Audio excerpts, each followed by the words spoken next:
कौन है वे 7 चिरंजीवी जो भगवान विष्णु के कल्कि अवतार का इंतजार कर रहे हैं? कहा जाता है कि कल्कि अवतार के जन्म लेते ही ये 7 चिरंजीवी भी सबके सामने आ जाएंगे। तो आइए जानते हैं इनके बारे में। सनातन धर्म ग्रंथों में 7 चिरंजीवियों का वर्णन आता है, पर सवाल ये है कि अगर ये चिरंजीवी हैं तो कलयुग में कहाँ हैं? तो चलिए जानते हैं कौन है ये 7 चिरंजीवी, ये कलयुग में कहाँ निवास करते हैं और आखिर ये सब भगवान कल्कि का इंतजार क्यों कर रहे हैं। इनमें सबसे पहले हैं परशुराम जी। एक बार परशुराम जी के पिता ऋषि जमदग्नि ने परशुराम जी को उनकी मां का वध करने को कहा। तब परशुराम जी ने फरसा लेकर उसी क्षण अपनी माता का मस्तक काट डाला, जिससे महर्षि जमदग्नि का क्रोध शांत हो गया और उन्होंने प्रसन्न होकर परशुराम जी से कुछ मांगने को कहा। तब परशुराम जी ने कहा कि युद्ध में मेरा सामना करने वाला कोई ना हो और मैं बड़ी आयु प्राप्त करूं। इस पर जमदग्नि ऋषि ने उन्हें चिरंजीवी होने का वरदान दे दिया। महाभारत काल के दौरान परशुराम जी का निवास महेंद्र पर्वत में था और माना जाता है कि कलयुग में भी वे महेंद्र पर्वत पर ही रहते हैं। साथ ही ऐसी मान्यता है कि कलयुग में वे भगवान कल्कि के उद्देशक के रूप में बहुत ही बड़ी भूमिका निभाएंगे। दूसरे चिरंजीवी है राजा बलि। असुरों के राजा बलि अपार शक्तियों के स्वामी हैं। एक बार राजा बलि असीम शक्तियों की प्राप्ति के लिए बहुत बड़ा यज्ञ कर रहे थे। इस यज्ञ से सभी देवता बहुत चिंतित हो उठे। तब भगवान विष्णु वामन अवतार में वहां पहुंचे और उन्होंने राजा बलि से दान में 3 पग भूमि मांगी। राजा बलि ने उन्हें ये दान देना सहर्ष स्वीकार किया। तब ब्राह्मण रूप में वामन अवतार ने अपना विराट रूप दिखाया। उन्होंने एक पग में पूरा भूमंडल नाप लिया और दूसरे में पूरा स्वर्ग। फिर उन्होंने राजा बलि से पूछा कि अब तीसरा पग में कहाँ रखूं? तब राजा बलि ने मुस्कुराकर अपना सिर आगे कर दिया और वामन अवतार ने अपना तीसरा पग राजा बलि के सिर पर रख दिया। इसके साथ ही उन्होंने राजा बलि की भक्ति से प्रसन्न होकर उन्हें पाताल के सुतल लोक में अनंत काल तक राज करने का वरदान दिया। कहा जाता है कि इस समय भी सुतल लोक में राजा बलि का आधिपत्य है और कल्कि अवतार के आने पर वह उनका साथ देने पृथ्वी पर आएंगे। तीसरे चिरंजीवी है हनुमान जी। हनुमान जी काल जय चिरंजीवी हैं। भगवान श्री राम ने हनुमान जी को चिरंजीवी होने का वरदान दिया था। महाभारत के वन पर्व में इस बात का वर्णन मिलता है।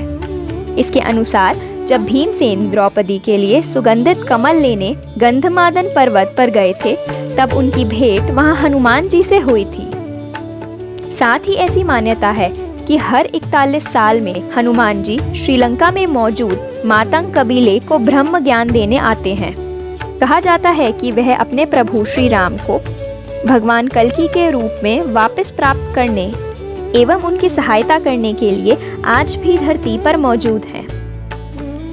चौथे चिरंजीवी है रावण के छोटे भाई विभीषण। विभीषण सदा से ही धर्म के पक्ष में थे और इसी कारण से उन्होंने अपने भाई के विरुद्ध जाकर भगवान श्री राम का साथ दिया था। उन्हें नैतिकता और धार्मिकता बनाए रखने के लिए एवं लोगों को धर्म का मार्ग दिखाने के लिए भगवान श्री राम ने चिरंजीवी होने का वरदान दिया था। रामायण काल के बाद भी उनके जीवित होने का प्रमाण हमें महाभारत में मिलता है। युधिष्ठिर के राजसूय यज्ञ के दौरान सहदेव विभीषण से मिले थे और विभीषण ने सहदेव को उपहार भी दिए थे।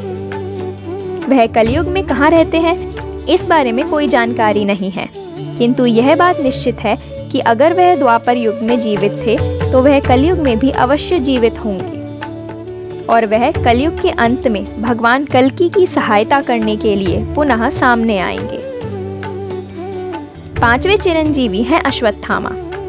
महाभारत में गुरु द्रोण के पुत्र अश्वत्थामा को श्री कृष्ण द्वारा अनंत काल तक भटकते रहने का श्राप मिला था।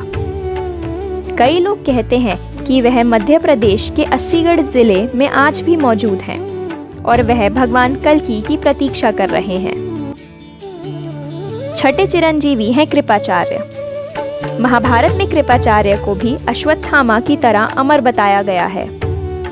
कृपाचार्य कौरवों और पांडवों के कुलगुरु थे और इनकी बहन का नाम कृपि था, जिनका विवाह गुरु द्रोण से हुआ था।